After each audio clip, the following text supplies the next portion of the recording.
தமிழ்நாட்டில் விஷ சாராய உயிரிழப்புகள் ஒன்றும் புதிதல்ல. குறிப்பாக கொரோனா பேரிடர் காலத்தில் டாஸ்மாக் கடைகள் மூடப்பட்டிருந்த நேரத்தில் வீட்டிலேயே முடங்கியிருக்க நேரிட்ட போது சிலர் போதைக்காக தின்னர் போன்ற பலவற்றையும் போதை வஸ்துகளாக பயன்படுத்திய செய்திகள் வந்திருக்கின்றன.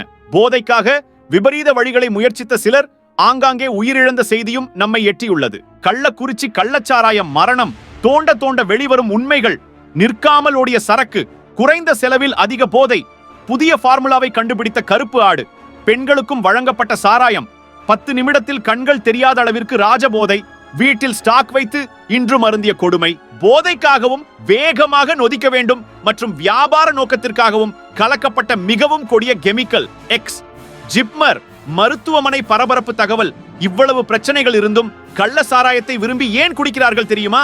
100 மேற்பட்டோர் ஒரே நேரத்தில் ஏன் குடித்தார்கள் என்று பல உண்மைகள், பல ஆதாரங்கள் கிடைத்துள்ளது. மேலும் சாராயம் என்று தெரியாமல் குடித்த நபர்களும் உள்ளனர் என இன்னும் பலருக்கும் தெரியாத தகவல்கள் கிடைத்துள்ளது.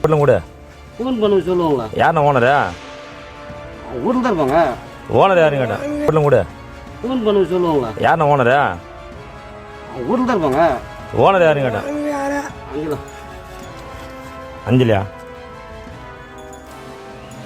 அஞ்சலா ஓனரா? சரி. நீனா நீ சரியானல இருந்து சொல்றேன். கருணாகபுரத்தை சேர்ந்த நபர்கள் கள்ள சாராயத்தை வாங்கி அருந்தியுள்ளார். அருந்திய 10 நிமிடத்தில் போதை ஜிவ் என்று ஏற 2 பாக்கெட் தினசரி அருந்தும் நபர் 6 பாக்கெட்கள் குடித்துள்ளார். காரணம் அதில் கலக்கப்பட்ட வேதிப்பொருள்தான். ஆம், சாராயத்தை சீக்கிரம் நொதிக்க வைக்க, மேலும் அதிக போதை தரவும் சில கெமிக்கல்களை கலந்துள்ளனர் என்பது தற்போது தெரிய வந்துள்ளது. அளவுக்கு அதிகமான கலந்த காரணத்தினால் மட்டும் உயிர் போகவில்லை, இன்னொரு காரணமும் உள்ளது.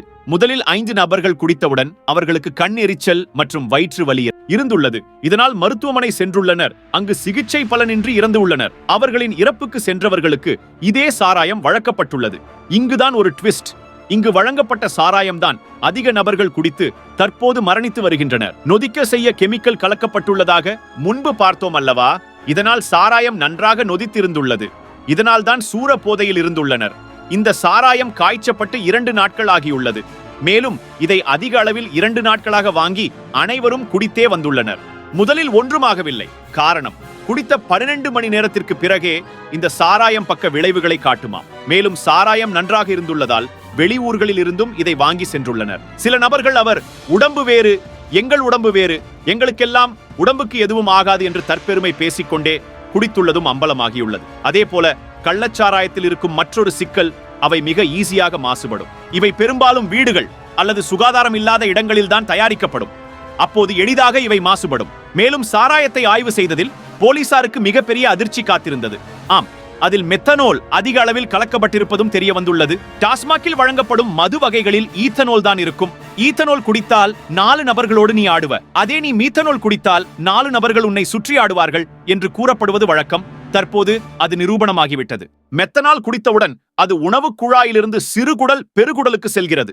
அங்கிருந்து கல்லீரலுக்கு செல்லும். அங்கு அந்த மெத்தனால் 2 நொதிகளை உருவாக்குகிறது. அவை பார்மிக் ஆசிட், பார்மால்டிஹைட். இவற்றில் பார்மிக் ஆசிட் கண்ணுக்கு பாதிப்பை ஏற்படுத்தும். அதுபோல் வயிற்று வலி, வாந்தி ஆகியவற்றையும் ஏற்படுத்தும். பொதுவாக கள்ளச்சாராயம் குடித்தவுடன் எந்த பாதிப்புகளும் வராது. 12 மணி நேரம் ஒன்றும் தெரியாத நிலையில் அதன் பிறகுதான் வயிற்று வலி, வாந்தி, கண் எரிச்சல், பார்வை 2ஆக தெரிதல், தலைகீழாக தெரிதல் உள்ளிட்டவை ஏற்படும். இந்த மெத்தனால் வயிற்றில் இருக்கும் வரை பிரச்சனை இல்லை. இது ரத்தத்தில் கலந்து விட்டால் தான் உயிரிழப்பை ஏற்படுத்தும். ஆனால் கள்ளச்சாராயம் சாப்பிட்டு சில அறிகுறிகள் தெரிந்தவுடன் உடனே மருத்துவமனைக்கு செல்ல வேண்டும். அங்கு வயிற்றை சுத்தப்படுத்தும் முறையை வைத்து மெத்தனாலை வெளியே எடுத்து விடுவார்கள். ஆனால் எந்த உடல் உபாதையாக இருந்தாலும் நேரம் என்பது முக்கியமானது. எவ்வளவு சீக்கிரத்தில் மருத்துவமனைக்கு செல்கிறோமோ அவ்வளவு நல்லது. மேலும் இந்த மெத்தனால் என்பது 10 நிமிடத்தில் ரத்தத்தில் கலந்துவிடும். இதனால் ரத்தத்தில் அமிலத்தன்மை அதிகரித்துவிடும். பின்னர் மூளைக்கு சென்று கோமாவை ஏற்படுத்தி உயிரிழப்பையும் தரும். இது சிறுநீரகம், நுரையீரல், மூளை, கல்லீரல், இதயம் ஆகிய உறுப்புகளை பாதிக்கும். மருத்துவமனைக்கு வந்தால் அவர்களுக்கு ஓமிப்ரசோல் என்ற மருந்தை நரம்பில் ஏற்ற வேண்டும். இந்த மருந்து பார்மிக் அமிலம், பார்மால்டிஹைட் ஆகிய நொதிகளை செயலிழக்க வைக்கும். இதனால் பிற உறுப்புகளுக்கு மெத்தனால் பரவுவது தடுத்து நிறுத்தப்படும். ஆனால் இந்த மருந்தில் இருக்கும் பெரிய பிரச்சனை அதிக நினைவிழப்பை ஏற்படுத்தும். மேலும் டயாலிசிஸ் செய்தும் நோயாளியை காப்பாற்றலாம் என மருத்துவர்கள் தெரிவித்துள்ளனர். இவ்வளவு பிரச்சனைகள் இருக்கிறது என்று தெரிந்தும் சிலர் ஏன் கள்ளச்சாராயத்தை குடிக்கிறார்கள் என்ற கேள்வி உங்களுக்கு வரலாம். இதற்கு முக்கியமாக 2 காரணங்கள் உள்ளன. முதலில் விலை. டாஸ்மாகில் விற்பனை செய்யப்படும் மது வகைகளை காட்டிலும் இந்த கள்ளச்சாராயத்தின் விலை குறைவு.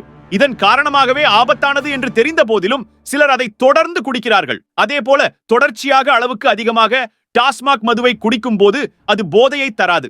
இதன் காரணமாகவும் சிலர் டாஸ்மாக் மதுவை விட்டுவிட்டு கள்ளச்சாராயத்தை குடிப்பார்கள். டாஸ்மாக் மதுவுக்கு பதிலாக கள்ளச்சாராயம் குடிக்க இதுவும் ஒரு முக்கிய காரணமாகும். கடந்த ஆண்டு மே மாதம் மரக்காணத்தில் மெத்தனால் கலந்த கள்ளச்சாராயம் குடித்த 16 பேர் உயிரிழந்தனர். அதுபோன்ற கள்ளச்சாராய உயிரிழப்புகள் நேரிட்ட தருணங்களில் எல்லாம் மெத்தனால் உயிரை பறிக்க கூடியது என்று அரசும் தனியார் தொண்டு நிறுவனங்களும் அதன் ஆபத்தை அனைவரும் உணரச் செய்ய பலவிதங்களிலும் முயற்சித்தே வந்துள்ளன. ஆனாலும் அதையெல்லாம் மீறி குஜராத், பீகார் ஆகிய மாநிலங்களைப் போல தமிழ்நாட்டிலும் விஷ சாராயம் 20க்கும் மேற்பட்ட உயிர்களை பறித்துள்ளது. கள்ளச்சாராயம் ஆபத்தானது என்று தெரிந்திருந்தும் கூட சிலர் அதனை நாடுவது ஏன்? மெத்தனால் எந்த வகையில் உயிரை பறிக்கிறது? அது நுழைந்ததும் மனித உடலுக்குள் என்ன நடக்கும்? கள்ளச்சாராயத்திற்கும் விஷ சாராயத்திற்கும் வித்தியாசம் இருக்கிறது.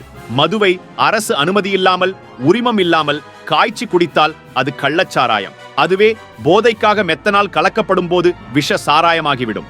எத்தனால் எனப்படும் எத்தில் ஆல்கஹால் தான் மது வகைகளில் இருக்கக்கூடியது. மெத்தனால் எனப்படும் மெத்தில் ஆல்கஹால் உயிருக்கே ஆபத்து விளைவிக்கக்கூடிய கொடிய விஷமாகும். அது தொழிற்சாலைகளில் சில வேதிப்பொருட்கள் தயாரிப்பில் பயன்படுத்தப்படுகிறது. தொழிற்சாலைகளுக்கு வரும் மெத்தனாலில் 90 முதல் 100% ஆல்கஹால் இருக்கும். அந்த மெத்தனாலை நீர்த்து போகச் செய்யாமல் அப்படியே குடித்தால் ஓரிரு நிமிடங்களில் மரணம் சம்பவிக்கும். கள்ளக்குறிச்சி நகராட்சிக்குட்பட்ட 70 வார்டு கருணாபுரத்தைச் சேர்ந்த 4 பேர் கள்ளச்சாராயம் அருந்தியதால் நேற்று உயிரிழந்ததாக அவர்களது உறவினர்கள் தெரிவித்தனர். தனியார் மருத்துவமனையில் சிகிச்சை பலனளிக்காமல் உயிரிழந்த அவர்கள் அனைவரும் கடந்த திங்கட்கிழமை கள்ளச்சாராயம் அருந்தியதாக உறவினர்கள் கூறினர். இந்நிலையில் நேற்று நண்பகல் 12 மணி முதல் கருணாபுரம் மற்றும் அதை சுற்றியுள்ள பகுதிகள் என 4 கிராமங்களைச் சேர்ந்த மது அருந்திய பலரும் அதிக வயிற்றுப்போக்கு, கை கால் மரத்து போதல் போன்ற பிரச்சனைகளுக்காக கள்ளக்குறிச்சி மாவட்ட அரசு மருத்துவக் கல்லூரி மருத்துவமனையில் சிகிச்சைக்காக சேரத் தொடங்கினர். கள்ளக்குறிச்சி பஸ் நிலையம் அமைந்துள்ள பகுதியிலிருந்து கள்ளக்குறிச்சி மாவட்ட அரசு